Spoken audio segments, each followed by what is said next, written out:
big hello to you. I hope I find you well. I'm Jennifer Kirk, welcoming you back to the channel. And you may have noticed that we're not up on Weir Yard. Instead, we've come out today and we've been invited out for the Hornby 00 Live Steam Club to have a good close look at this model that you may have come across before. But we're going to go in depth with these, find out how they work, what the history was, and we're going to see them running as well. I'm really looking forward to that. So come with me in association with Trainomatic, makers of DCT decoders and accessories that are designed by enthusiasts for enthusiasts.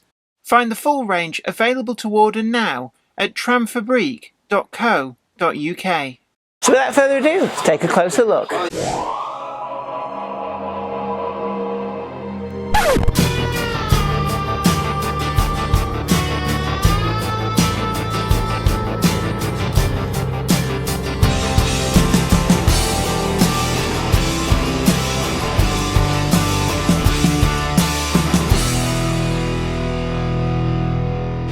I'm here with Chris, secretary of the club, and we've got in front of us an assortment of some of the live steam models, and it's really interesting to see the inside. There's so much complexity going on, so it's really great to see these. Can you talk us through a little bit about the history of these models, because the chances are that an awful lot of people may never have heard of the fact that Hornby actually dabbled in 00 live steam. Yeah, no problem. The system was originally invented by a guy called Richard Hallam, who happens to be the club president, and he more or less built it in his bedroom in the late 60s. Really? Which is quite an incredible piece of engineering. Whenever asked why, it was basically, the answer was because my dad said you can't do it. So he proved him wrong. And then he thought, as you would do really, a live steam loco running on the same track as the ordinary electric locos. Yeah. Everybody want one. But apparently initially nobody did. He found it very hard. He approached Bachmann, he approached Hornby, he approached several others. He even had an agent, and still found it difficult to get it. And then all of a sudden, for some reason, around about the same time, both Hornby and Bachmann showed interest in it. They visited almost a week apart. Right. But Hornby liked it. They thought it was good, and they licensed the technology. And then they outsourced it to China for them to build it. And basically what we have here is the same as the loco that Richard built, which was actually a Duchess. Quite a famous Duchess in live steam circles. But the Chinese turned it into a mass production item, and a couple of things are slightly different. The oiling system's slightly different, but not much. And a couple of other things inside are slightly different, but the principles are exactly the same. It starts off with a boiler. There's a brass boiler in the tender. The screw at the back is where we used to fill it, and we fill it with distilled water. Let's just flick out the coal load, and then you can see we've got the boiler and the water vessel. So we're going to take the screwdriver and just unscrew this, draw up some of the proper distilled water, and that's where we're going to fill it. So we're just going to screw the top back on. Don't want to get that too tight. There we go, and just feel it with a bit of resistance. The important thing here is that we use proper distilled water, not the kind of stuff you buy in the garage for your iron, which has been distilled in a different way. The reason for that is tiny parts, some of it silver soldered. If you use anything that's got any elements in there, they can affect the joints and cause presumably problems. Even the smallest amount of scale can block some of the parts. Very much so. When you actually look at some of the items we have, the pipes are quite tiny, brass pipes. So the flangeways, if you get anything in there that you get calcification, like you do on orange kitchen taps and whatnot, then one of these things really needs dumping in a vat of acid to see if you can free it. But the chances are slim that you'll ever get it working again. And it's quite interesting because it actually pulls quite a lot of amps. You were telling me before there's around 6 amps each of these pulls. We don't have any combustion, which is one of the beauties of this thing, and make it safe to use inside. Most live steam locos have either gas or they have coal. They tend to be on a larger scale, obviously, because shoveling pieces of coal into an old steam locomotive won't work. But this basically uses the water in the boiler, and in the bottom of the boiler, underneath there is an immersion heater. The same type of principle as we use to heat water in houses prior to the combi boilers and things like that. Tank, electric heater in it, heats it up. About 3 of the amps, half of it is used to boil the water. Now it boils water at around about 130 degrees centigrade, and it basically, the immersion heater's at the bottom, the steam comes up, and at the very top there is a takeoff pipe that drops down and comes out through this. So that's the flexible connection that goes between the tender and the locomotive. That's how the two are connected together. The water boils through there constantly, so it just boils. It's got nothing to do with the demand of the loco, it boils. So when you're running large steam locos, you'll often hear as they're running around, you hear them going tss, tss, and as the excess steam blows off.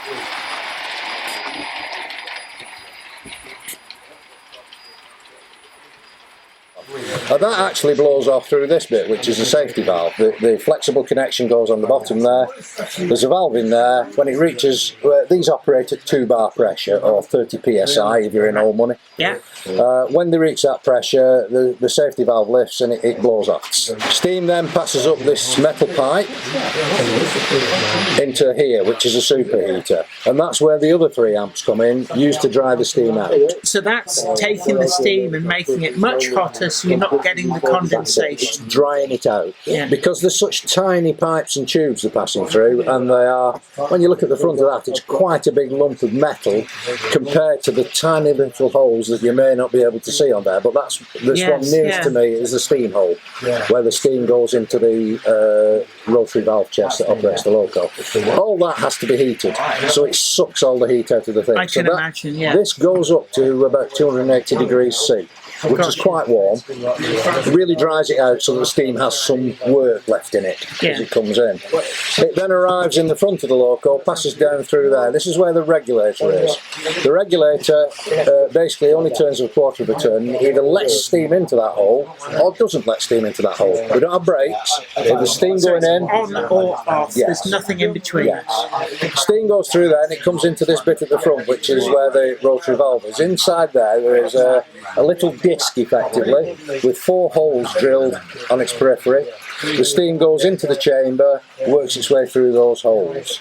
Now when the loco's moving, the centre wheels have a differential drive on that, as you can see, turns that shaft in the centre. So that's feeding back and controlling the valve That's mechanism. turning the shaft, and that turns the rotary valve. Yes. And as the holes line up on the rotary valve, in turn it feeds the front and back of each cylinder. So the actual cylinders on the locomotive are just like the cylinders on a real locomotive. They are actually providing the power. A lot smaller scale. As the steam goes in, it pushes it back. It then feeds, as the next hole lines up, it goes in at the back of the cylinder and pushes it forward. And that is what drives the wheels going round. So it's a genuine steam locomotive in that sense. I mean, one of the things that I've noticed is there is what appears to be an electric motor in there, and that might confuse some people. They see the electric motor and wonder why it's got that. But, can you explain to us exactly? It confuses a lot of people. The motor sits in there like that. The way you operate these, with the controller, there are the 2 knobs on it. The top one controls the amount of voltage going to the track. In other words, it's doing the job of the fireman. Increase the voltage, you increase the amount of voltage, and you increase the heating rate. Normally, internally, we operate it on its lowest level because ambient temperature isn't bad and it will heat up. If you're running it outside and the wind was blowing and taking the heat away from the loco, then you might step it up in order to keep the heat on, to keep the boiler boiling the water. When you flick the other control lever, the bottom one, which is the regulator control, basically when you flick that, it reduces the voltage that's going to the track, because these are 1 track, 1 train, 1 controller systems, and the command signals are not digital, but they are sent down the track, and it does it by reducing the voltage. When you reduce the voltage, the onboard electronics detect that, and that operator then redirects power to the servo motor. The servo motor starts to turn, and that, via that linkage, you might be able to see there, is what opens and closes the regulator. Now the way it works, the way Hornby designed it, is within the controller, it drops the power, but then it immediately puts the heating power back on so that the loco doesn't get cold. Right. So it effectively acts like a step. So each time you flick that control lever, it takes about a second. You flick it, you let go. The voltage drops, it comes back up. So it's almost like it's sending a reverse pulse. Instead of pulsing up, it's pulsing down. It's doing it the other way, yeah. There is an onboard relay in the electronics, that black thing at the end there, and that basically operates the other way around. It's off most of the time. When you flick the lever, it pulls it on. That redirects the power, but it immediately releases to let the power go back. So effectively, it takes around a second for that to happen, and it appears to act like a step, but it's not a stepper motor. It's just a motor that operates in steps. So when people are driving these, I know one of the things that's been said about them is that it's not an immediate response. I think perhaps some people get confused that they're flicking the controller and it's like it's not doing what I'm expecting, but it's acting very much almost like a real steam locomotive would, in that they don't respond immediately. Correct. And you actually have to drive them and kind of anticipate what you're going to need to do to get the best out of them. Yes, it's pretty much like a car. If you gave somebody who's never seen a car in their life, a car with gears in it, sat them in it, said, there you go, they'd tell you it's a load of rubbish, you can't make it move. Yes. Teach them how to drive it, it's the greatest thing since sliced bread. And these are locos in the same right. When you get one of these, you're going to start it up. So what are you going to do? You're going to have to put oil in, you're going to have to put water in, every run. For the next step, I'm just going to take the top off here, let's put that to one side. The screwdriver again. Undo this. There's a lot of preparation work, making sure that this is going to be right when we run it. I'm just going to carefully lift that out. And then we've got the steam oil, and we literally just need the tiniest of drips. I'm being told a teardrop of oil. Tiny amount in there. The instructions actually say to put in half a cc, but if you do that, it'll just spit it all out on the first run, which is counterproductive. Once you've done that, just very carefully put the top back in, and when screwing this down, you don't want to put any real pressure, literally until you feel the start of resistance. Don't push against that, and then funnel. It's going back down. You're then going to put it on the track and turn on the heater. The heater will take 8 to 10 minutes to heat up. Once it heats up, it will start to blow off. You heard in the background there, it's from a live steam loco. So once it's doing that, that's basically telling you it's ready. So then you start to flip the control lever in the direction you want to go. You can do forward, you can do reverse. It's up to you, because the loco is completely controllable. Once you actually start to move that, what happens is the regulator starts to open, and that tiny little hole, the top bit of the regulator is a teardrop. So it sort of lets steam seep in gradually. Steam starts to seep into the cylinder, but the problem is, of course, when you start with one of these, you have a big lump of metal at the front end. It's cold. So when you start to let steam into the cylinder, it won't do much, because immediately the cold metal will suck all the heat out of the steam, so the steam has got no power left to do anything. Absolutely, yeah. So of course it won't appear to respond, so you'll flick it again. And again, and again, and again, and again. And this is where it starts to get difficult, because now we're letting more steam in there. The thing is beginning to warm up a little bit. So it may actually start to move. Well, like a real loco, when you see a real loco move off, they blow all the steam out of the cylinders. We don't have that facility on here, so when this moves off, the steam will go through the system. But the first few moves, it will squelch, because it's pushing wet steam. So all that condensation from that got to go somewhere. Yeah, and in this case, it has to go through the cylinder and exit through the chimney. So there is no way around that. That's what it has to do. So you start off with this process. So again, you keep flicking because it's not responding.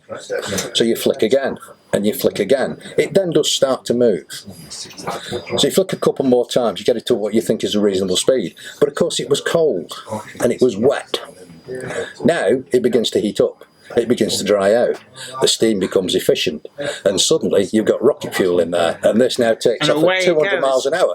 And of course, when you flip the other way, your 1 second doesn't do anything. You've got to do, there is a neutral position in the middle, if you like, and if you're going in one direction, you have to change direction. You'll have to go through that neutral position, which is about 5 flicks or 5 seconds.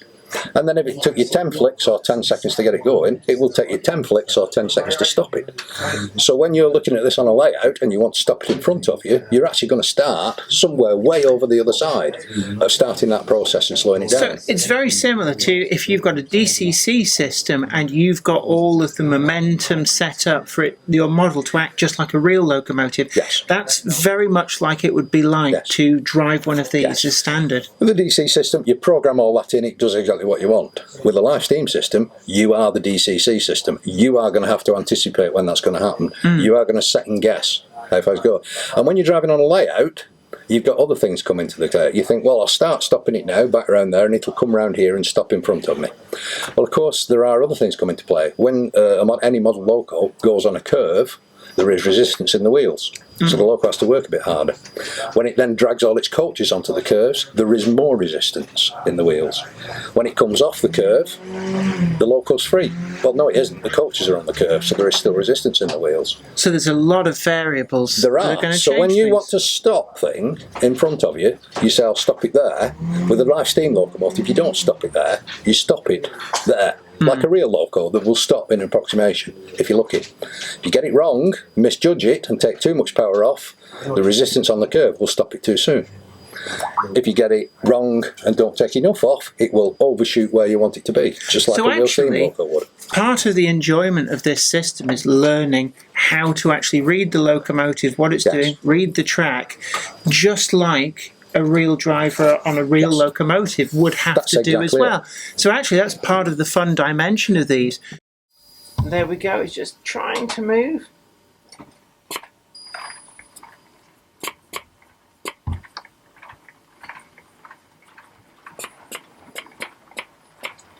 As it warms up, you notch back a little bit just to yeah, it's exactly like with Dad's Garrett. You get it up to speed and then you notch back so that you don't keep accelerating. But it seems quite happy. Oh, spoke too soon. Give it another click.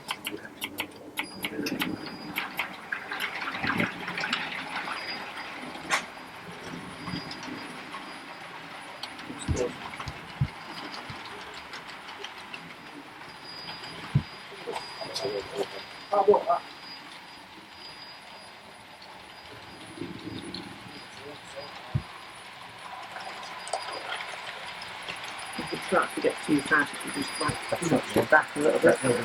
There'll be 5 flicks. So it's 5 flicks. Take up the slack.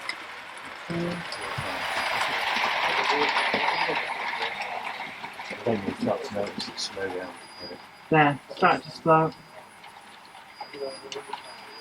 So there we are. When you just take it gently and you don't go too gung-ho on that regulator, you're prepared to wait for it to reach the boil, it's actually quite interesting to drive. It's not like driving any other electric locomotive. It's more akin if you've got DCC, say, and you've got all of the momentum set up on the decoder so that the model locomotive acts just like a real locomotive would.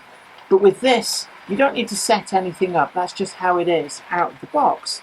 And I can see that it's probably actually quite fun to drive once you get into your mindset that nothing is instantaneous. You've got to kind of tickle that regulator just to keep it in control and not go too far in either direction. And actually, it's not much different to when I run my father's Garrett locomotive. You're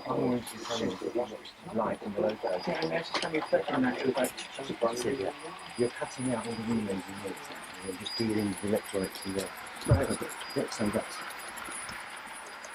So these were brought out by Hornby, and how many different types of models did they actually release at the When time? Hornby brought them out, they were a great success initially. They sold a container load quite quickly. We know for a fact there are over 14,000 of these in circulation.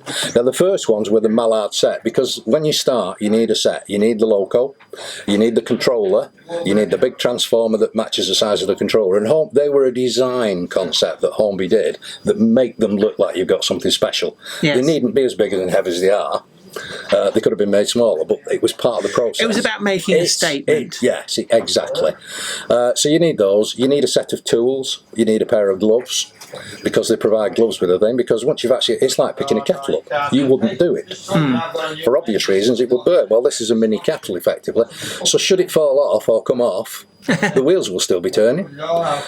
We estimate, and I can't confirm this for definite, but roughly, if you cut power off to this without actually shutting the regulator, the loco would probably do another circuit before it stopped. Really? Gosh. With the steam that's in the system. So if it flies off the end of your table, if it lands on the floor on its wheels, it's going to keep going. Let's see what we've got in here. Oh, that's nice. Look at that. There's a locomotive. Surprisingly heavy. So we've also got in the box the transformer, the controller that it comes with, and underneath all this there'll be the track as well. They're great fun, but they are not electric trains. You can't walk in, turn the knob and go. This is going to take you the best part of an hour to warm it up, oil and water it, sorry, 10 minutes to put oil, get the steam up to pressure, run for 30 to 40 minutes depending on how efficient it is, how many leaks it's got. It'll end up being red hot and covered in oil. Easy to wipe off when it's hot, let it dry, it sets like glue, and then go around and clean your track. So there's a lot of maintenance that goes into them, and is that necessarily, I know that it was a big thing and then it just seemed to disappear, and was that one of the problems, that people didn't really quite understand what they were supposed to do with them? Yes, the original concept is that like Hornby trains, you could pick it up and run it on your own layout. What experience and time has taught us, you can't do that. Because of the high ampage draw, you need heavy duty wiring. Yes. Modern day layouts built with DCC often pull high ampage, so they may have been built that way anyway, but the original layouts were fairly thin wire carrying 12 volts DC. These don't work well on that, because 6 amps will cause any bad joint, such as the fish plates where a track joins together. One's loose, it'll get hot and the track will melt around it.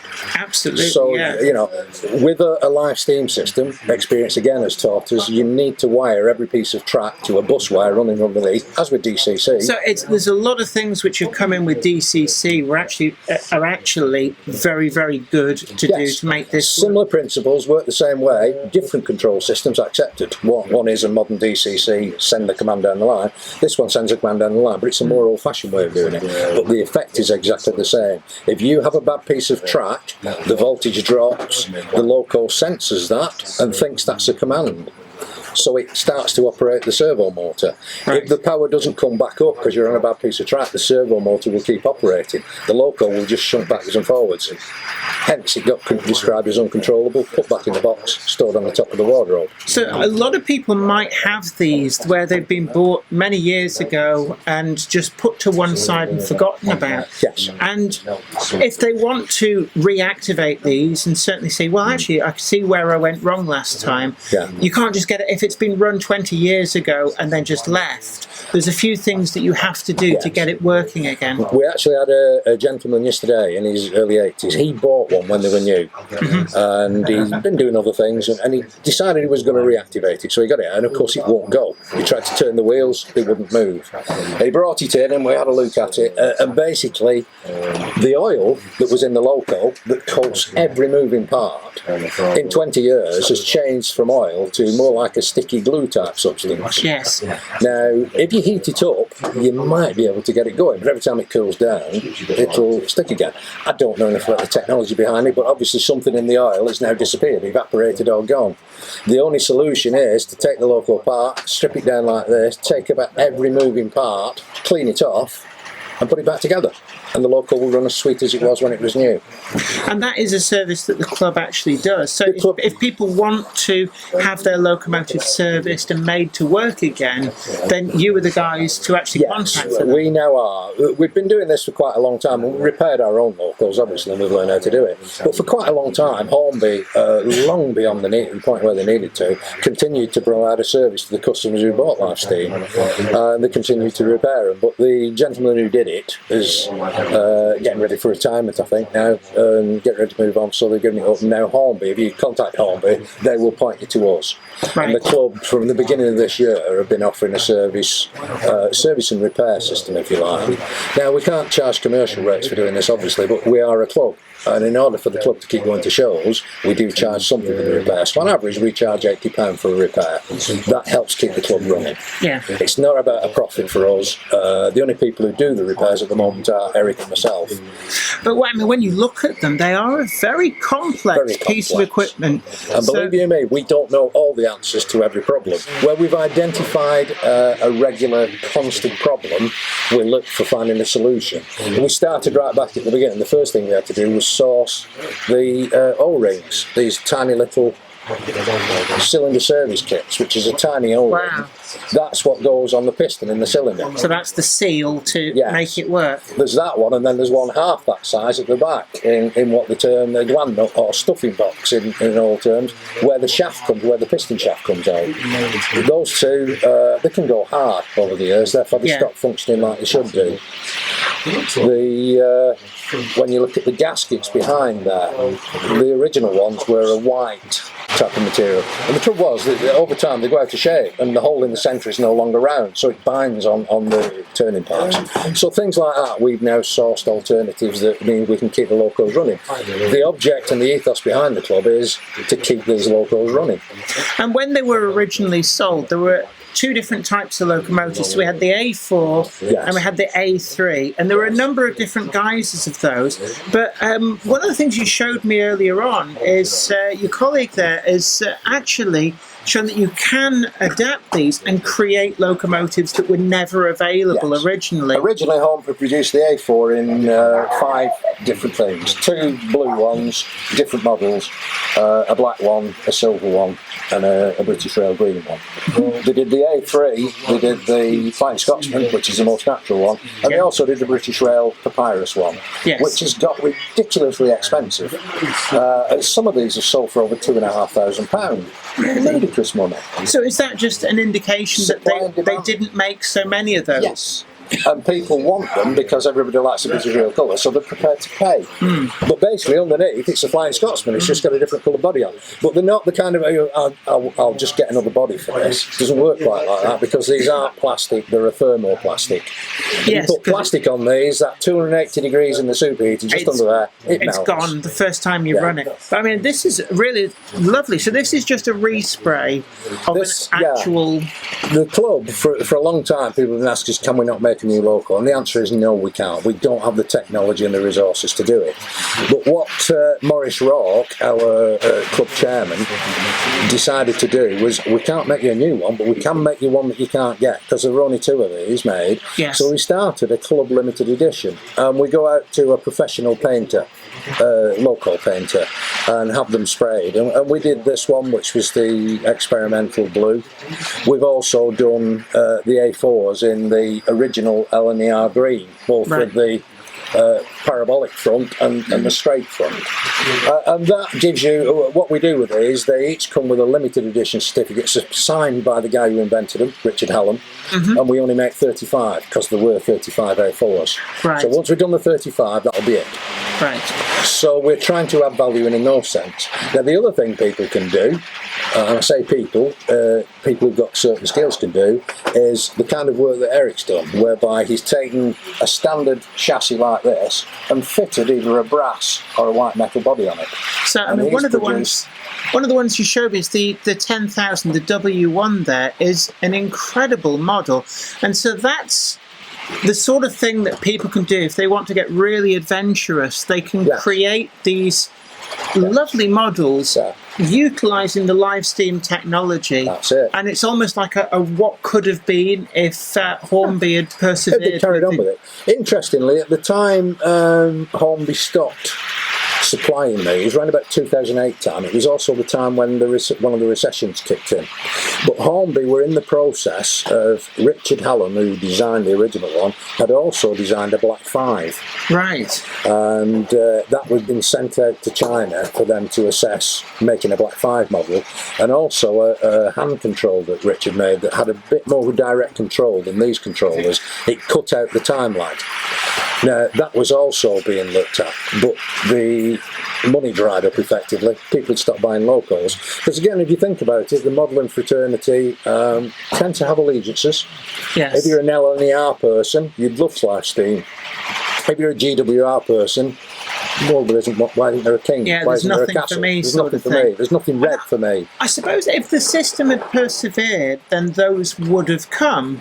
If the Black 5 had happened, the Black 5 had a much more wider appeal. Yes. So if it had gone to that and the Black 5 had happened, the problem was right to the recession kicked in, the money dried up, nobody was buying them, there was no money for development, so the thing just dried up. And in 2010, Hornby quietly sold off the last of the stock they had to a company called 2K Technologies.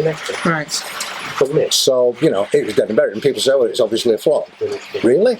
There were over 14,000 that we know of in circulation. So it was a case, they sold through what they had very, very well. It's just they The never... first batch, the second batch, the second container that came in, it really slowed down and tailed off. Was part of that people didn't fully understand what they needed to do to actually get the best out of them. So we talked about the controlling of them. It's much more like driving a real locomotive. It's a delayed reaction. You've got to wait for it to get hot. You've got to wait for the cylinders to warm up. Yeah. Was that a big factor? It was a big factor to it. Hornby, if you like, started off selling toy trains. Yeah. They now make model trains, which are slightly more invest, but a lot of the core business is still the train sector. And the mindset of the company, so I guess, is Of course geared it is. towards But the mindset of everybody who uses one is you have a train, you put it on the track, you turn the knob, it goes, you turn the knob, it stops. Yes. This is a completely different thing. And as I explained earlier, the process of getting it warmed up and getting it going meant that people failed on the first attempt and frequently put it away. Because this is more of a mechanical piece than a toy train. You know, it's the body castings, if you like, are actually original Hornby ones from some of their earlier models. Because you'll notice these aren't super detailed. But a model that you're constantly picking up and putting down, super detailing doesn't do you any favours. And if it's going to be getting very hot, you don't want small bits of detail that will be affected by that. And now, as a club, you do go to a lot of shows, and you've actually got a track where people can come down and get to grips with the system, but also if they, say for example, have one, you will teach them how to drive. Yes, they can bring it along. We have what we term a public access track. So our layout is designed with 2 upper circuits and 2 sets of sidings where we can hold trains and warm them up, and an outer circuit that is isolated on its own, but it's encased with a perspex edge, if you like, designed so that if the loco is run by children, for example, or somebody who doesn't know what they're doing, they hold the thing across too long and the loco takes off at 180 miles an hour, so it doesn't come to any harm. It can't fall off because if it starts to tip, it rubs along the edge. So before it reaches the tipping point, it's held upright and it can be brought under control. Right. So that means we can safely allow people to run a £400 or £500 worth of loco without any fear of them damaging it. So people can have a go, which is partly why, unlike most layouts where you know, thousands of hours of work have gone into building, there's a barrier around and you can look at it but don't touch. Ours is, come here, well I wouldn't touch it if I were you because you burn your fingers, but you can smell it, you can hear it, you can see it. So if people want to know more about this system and get to grips with it, then certainly the place to really do that is to come and see you at shows, and you do a lot of the big shows. So maybe we can get some of those 14,000 locos that are out there somewhere back on the track and get people interested in what is actually a really great idea. Yeah, that's one of the ethoses behind the club. You know, we want people to use them, and if they don't want to use them, then at least talk to us and we will move them on to somebody who does, because there are lots of people who've never seen this, weirdly. Even older people who say, well, I didn't know anything about this. They didn't see it back in 2003 when it was done. They've seen it now and of course they're fascinated by it. Absolutely. Well, I hope you really enjoyed that video, and it was great to actually learn a lot about this interesting technology that Hornby brought out quite a little while ago now, and certainly learning all the tricks at getting these things to work properly. And I've really enjoyed the day out here, and like to extend a big thanks to the Hornby 00 Live Steam Club for inviting us along to learn so much more about these interesting models. Don't forget to tickle that like button, share this video and subscribe to the channel if you haven't already done so.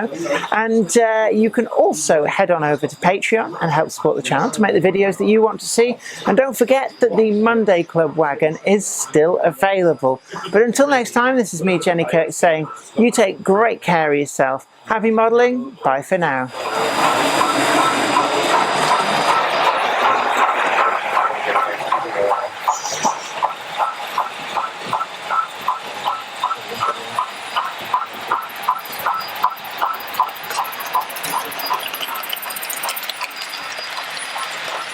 Today's video comes in association with Trainomatic, makers of DCC decoders and accessories that are designed by enthusiasts for enthusiasts.